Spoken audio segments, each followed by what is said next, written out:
Hey guys, I was just on my way to go work out and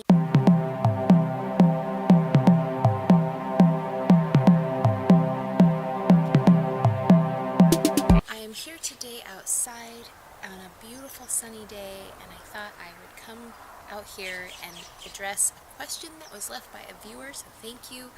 The question was, because I did a video on this book, The Power by Rhonda Byrne. She's the author of The Secret.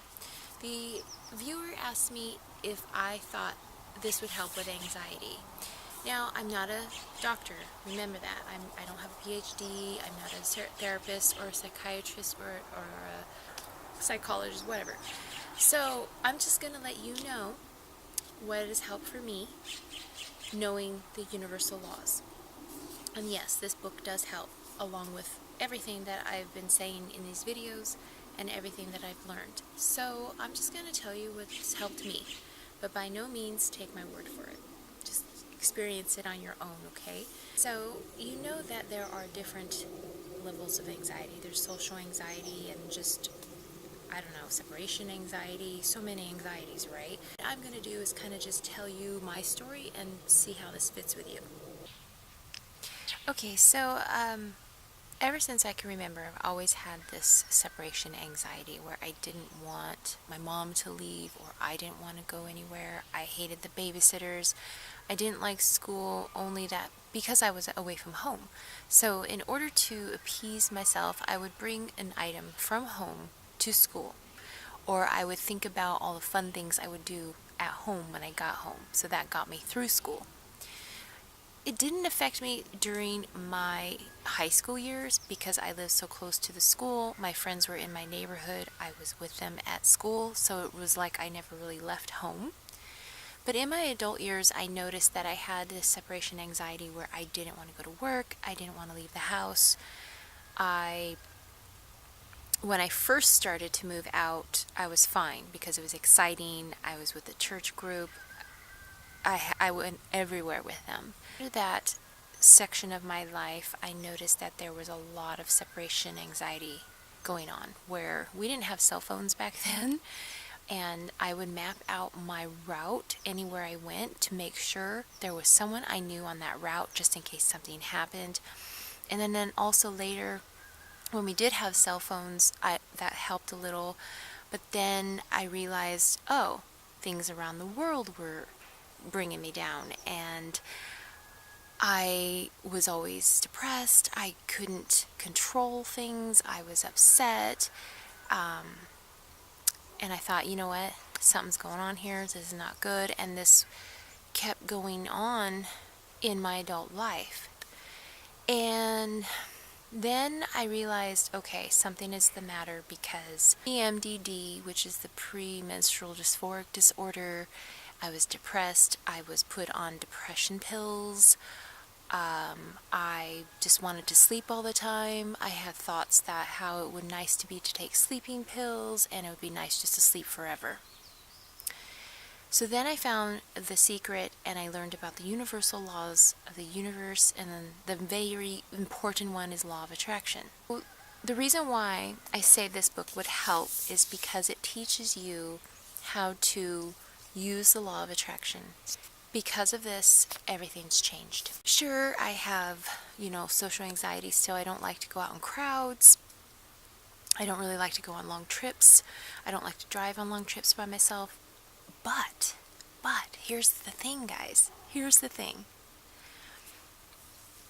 Because I am the creator of my own reality, I'm not a puppet on a string.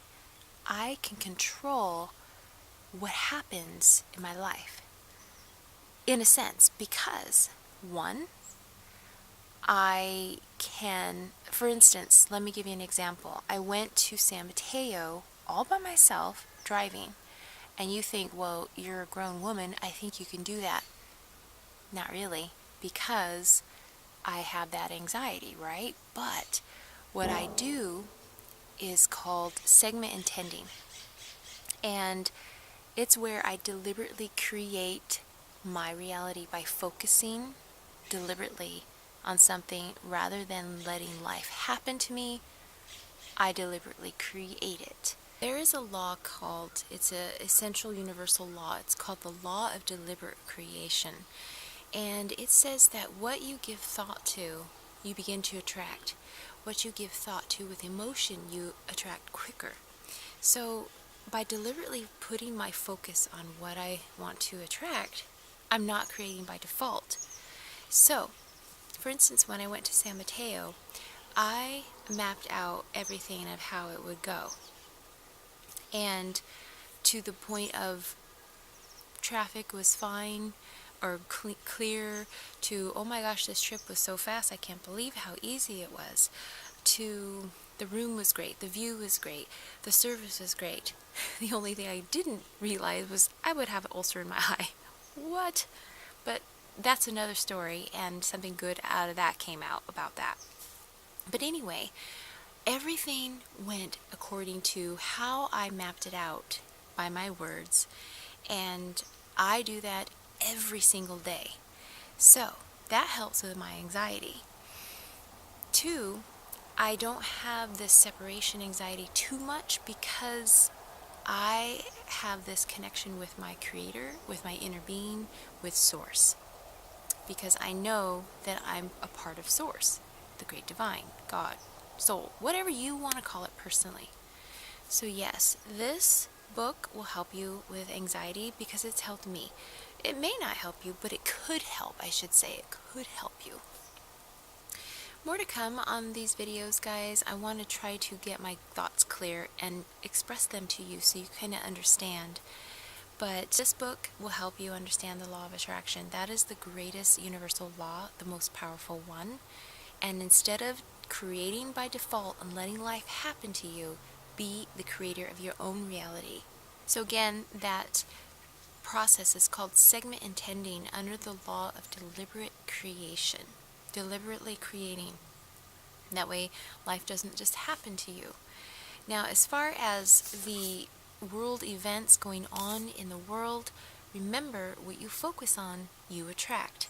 Have you ever seen the people who you think, what luck, everything right always happens in your life, and then you see the other people like, man, you must have a dark cloud running over you as you walk. That's because what they focus on, what they resist, they attract. So, am I saying bury your head in the sand? Kinda. You can be aware of what's going on, but if you are focusing and delving into it and diving into it and just fighting against it and concentrating and, focus on the solution. Focus on what you do want, what you would like the world to be like. Focus on that. And people are saying, well, you're not going to do anything about anything. You're not going to help people. You're not going to help little children. The best way that I've learned you can help people is be in alignment with yourself, be in alignment with your creator, because inspiration, when you get inspired to do something, that is more powerful than doing just the actions, because you are wanting to have some kind of outcome. Yes, it may get results, but a lot of times if you have the power of alignment and inspiration, it does a lot more. You come from the perspective of love, you do a lot more. Have you ever noticed that when you're mad at someone and you punch them in the face, you took action, right? You took action and it got results. But was it good? Versus you get in an argument with someone, you step back, you breathe, you look at it from a perspective of love and find out it was a misunderstanding, or that they feel bad and they apologize, or it just kind of it's better in the long run. I have realized that I can change me and my little corner in my world for the better and be the light that this world needs, be a positive force, be from love. And it just attracts more love into your life. The law of attraction says like attracts like. So yes, this helps my anxiety, my separation anxiety and my social anxiety. So yeah, I guess you could say yes, it does help. I hope this is clear If not, leave me a question, and I hope you have a wonderful day. Lots of love and light to you guys, and I'm just gonna enjoy everything out here. The birds, the dogs, pretty cool. See you later. Bye-bye.